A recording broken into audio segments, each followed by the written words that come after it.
gynoïde. Et à l'école, on nous parlait également de gynoïde androïde. Voilà. Bon. Obésité gynoïde, c'est-à-dire obésité gynoïde, c'est-à-dire les fesses et les cuisses. Et obésité androïde, l'abdomen. Voilà. Ah bon, androïde hein? Oui. Donc c'est comme ça, androïde. Bon, c'est possible. Abdomen, ça concerne beaucoup plus les hommes. Le docteur Larry ne dira pas le contraire. Gynoïde, c'est-à-dire les fesses et les cuisses. Docteur, pourquoi vous riez? Donc il y a des filles qui marchent là, elles font comme ça là. On va voir aujourd'hui si c'est l'obésité. Quand vous tournez, vous allez dire, maman, la bosse, on va voir si c'est l'obésité gynoïde. Bon, docteur, s'il vous plaît, dites-moi si ma bosse là, c'est l'obésité. On finit d'abord la rubrique. Non, je n'aime pas.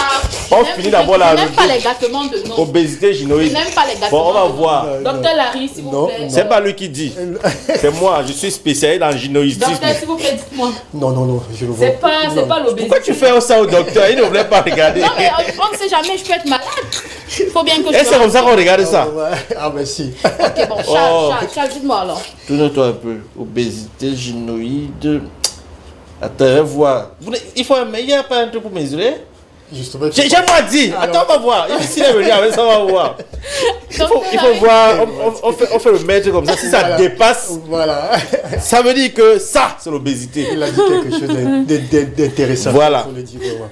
Obésité gynoïde. Bonjour à tous ceux qui nous regardent ce matin. Bonjour Charles Fix, Sandra Peniel, bonjour. L'équipe en studio, bonjour à vous. Les filles là voulaient commencer à nous checker, oh, Piro, oh, ceci, oh. Aujourd'hui là, on va parler de ça. Donc, bonjour encore. Bonjour Charles. C'est même moi qui dirige l'interview. J'attends, je me déboutonne d'abord. Allez-y, chef. Très intéressant. On les voit déjà, les gynoïdes là. Alors donc, pour faire sérieux, on parle d'obésité gynoïde ce matin. De quoi parle-t-on exactement? Voilà, il faut dire que nous avons plusieurs types d'obésité. C'est vrai que ça, déjà, ce matin, nous consacrons à ce qu'on appelle l'obésité gynoïde. Parce que nous avons androïde, comme disait Sandra Peniel. Il y a plusieurs types. Androïde, ça veut dire l'abdomen. Aujourd'hui, nous parlerons plutôt d'androïde de demain. Pour que les gens puissent mieux cerner la chose. Alors, gynoïde, tout simplement, comme vous le voyez à l'image là, c'est-à-dire c'est à partir des fesses et les cuisses. C'est-à-dire en descendant. Et on appelle ça la forme de ce qu'on appelle la poire. La poire. Voilà, la poire. Ok. Je sais pas si pas la guitare. Là, il y a la poire. Voilà. Non, pas la guitare. Attends, je cherche s'il y a la poire. Non, il n'y a pas la poire. C'est ça ici. Bon. Voilà, c'est ça. Voilà. Justement. Non, vous renversez. Bon, on renverse. Voilà comment ça se présente. Ok. Oui. Donc, psychopathie. Je crois que c'est comme ça. Hein? Non. Comme ça, c'est pas ça. Non. Ça, c'est la guitare.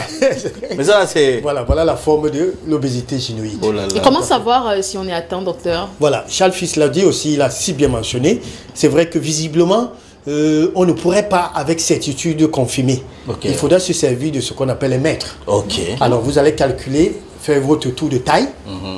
Vous mettez au nombril et vous faites le tour de hanche. Au niveau de la hanche. Et vous allez prendre... Voilà mon frère. Et vous allez prendre donc la taille là, diviser un rapport sur la hanche. Et ça va vous donner 0, quelque. Si c'est 0,80... L'indice de rien à voir avec l'IMC. Non, rien à voir. L'IMC, ça détermine tout simplement la graisse, mais ça ne nous situe pas là où se trouve la graisse quand il y a l'IMC. Donc, poids sur taille au carré. Mais ceci... On reprend, docteur? Oui, c'est-à-dire vous prenez votre tour de taille que vous mesurez, vous divisez sur votre tour de hanche. Vous placez toujours le mètre au niveau de la hanche.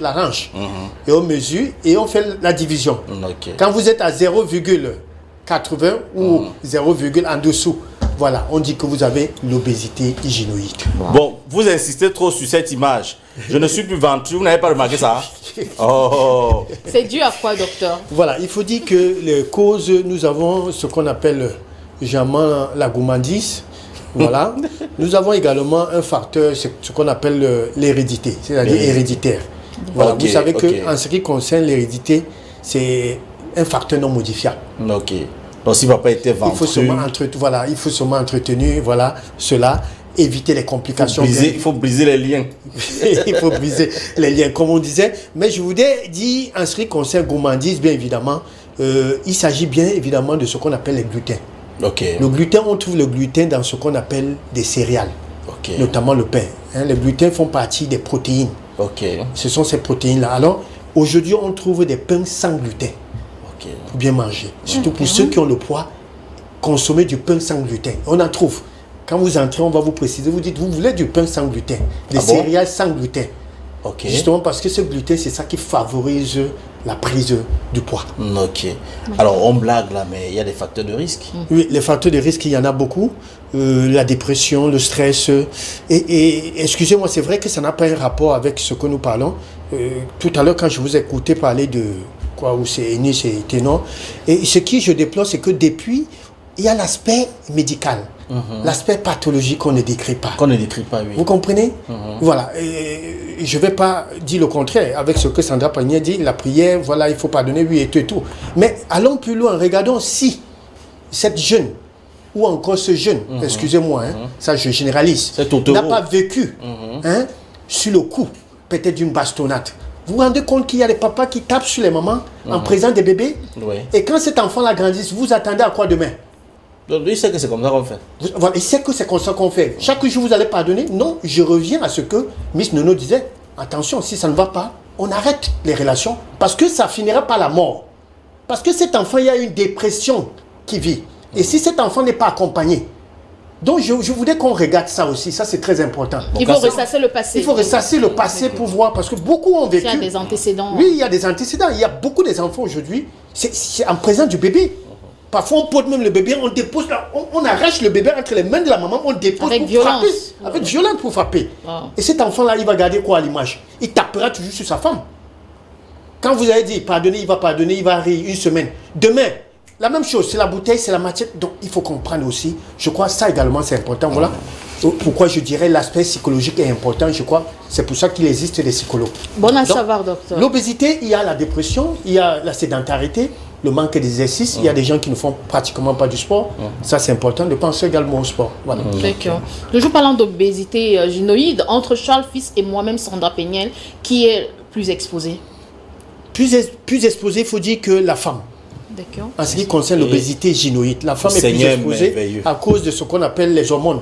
Il y a ces hormones-là, avant la ménopause, bien évidemment, les hormones, notamment ovariens, oestrogènes et tout.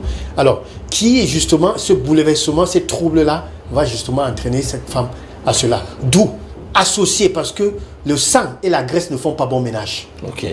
Et ça serait vraiment l'une des conséquences. Donc, très attention, là, ça s'accumule et ça peut former justement des problèmes pas bien. Ok. Des possibilités de complications? Beaucoup, il y en a. Ça, je vous ai dit, beaucoup il y en a. Vous savez que le genou, à lui seul, soutient 5 à 10 kilos de notre poids corporel. Je parle bien du genou. Le genou. Rien que le genou. Je ne parle pas de la jambe. Alors, vous comprenez que le genou ici joue le rôle comme l'amortisseur. Alors, pire encore quand vous êtes obèse, le genou se sent menacé. Et plus tard, qu'est-ce qui se passe? C'est des maladies. Justement, au niveau des genoux, c'est les arthroses, c'est les arthrites qui sont accompagnés. Donc voilà l'une des complications, notamment qui est différente des autres types d'obésité. Mais ce que vous allez finir demain par avoir des problèmes au niveau des genoux, par avoir ce qu'on appelle l'insuffisance veineuse, c'est-à-dire les pieds enflent, les derrière du mollet là, les veines, ça va se lier, c'est visible. Ça, c'est des problèmes, des complications. De l'obésité gynoïde. Alors, comment combattre l'obésité gynoïde, Dr Larry? C'est vrai que ça ne va pas plaire d'entendre ça ce matin. Parmi les types d'obésité, l'une des obésités les plus difficiles à soigner, c'est l'obésité gynoïde. Pour le ventre, on peut encore. Mais gynoïde, c'est compliqué. Pour cela, il faut ce qu'on appelle l'arsenal, tout un arsenal. Se faire accompagner justement par des professionnels, même des psychologues. Comment vous allez dire à quelqu'un qui a l'habitude de manger, arrête mon ami, ne mange plus. Non, il faut l'accompagner. Quand il va voir, il a l'appétit. À chaque fois qu'il voit, il a l'appétit. Les fast-food, il a l'appétit. Pire encore, dans notre pays, on va jusqu'à faire l'inauguration des fast-food. Pire. C'est-à-dire c'est acheter sa mort. Ça, je ne sais pas si les gens comprennent un peu. Et l'une des pires choses encore que j'ai l'habitude de décrier, c'est que même les plus grands biologistes, chimistes, quand vous leur demandez de ne pas associer, quelqu'un mange un bon plat, il accompagne avec une boisson alcoolisée, avec une boisson gazeuse. Pendant qu'il est en train de manger, il finit une bouteille. Et il vous dit que le tout passe, c'est dans la même chose, c'est dans le même ventre. Mais il n'a pas compris que l'association des deux produits, ça crée une synthèse, c'est une chimie. Et quand on les fait savoir que non, finis de manger et tu pourras boire après. Il se dit que c'est la même chose, c'est pas la même chose. Je vous l'ai dit ce matin. Quand vous associez, c'est toute autre chose, c'est une autre composition et qui tue.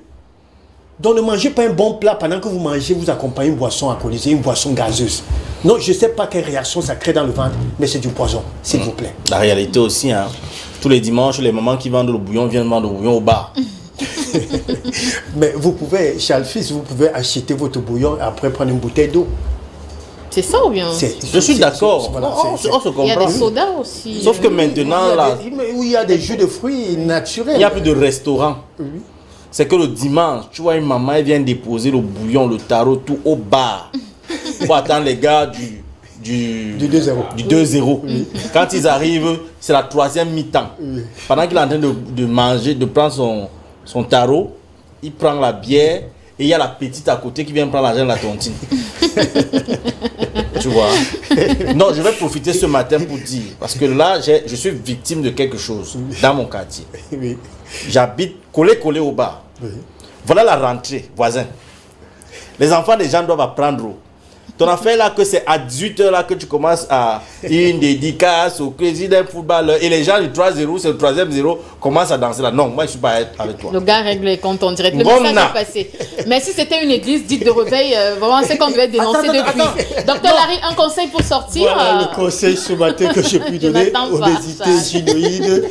Tout simplement, il faut comprendre que c'est l'une des premières causes. Hein. Oui. Il faut dire des causes justement des maladies cardio. C'est vrai aussi que nous n'avons pas parlé des complications respiratoires. Ça en existe bien belle. Bah, alors il faut dire qu'il faut faire très attention. Notre santé passe par notre plat. Et je crois que j'ai l'habitude de dire que c'est depuis la nuit du temps. C'est-à-dire, désormais, il faudra que les médecins, ce n'est pas qu'ils ignorent, ils devront désormais, lors des consultations, des motifs de consultation, également une rubrique alimentaire. Okay. C'est-à-dire, questionner le patient sur son habitude alimentaire. Tu manges quoi? Monsieur, vous mangez quoi? Vous mangez du piment? Vous mangez... Il y a certains médecins qui le font. Okay. Mais par contre, certains l'ignorent. Ils oublient que l'une des causes des pathologies à laquelle le patient vient devant lui peut être un problème d'ordre alimentaire. Donc j'interpelle les médecins ce matin d'insister là-dessus.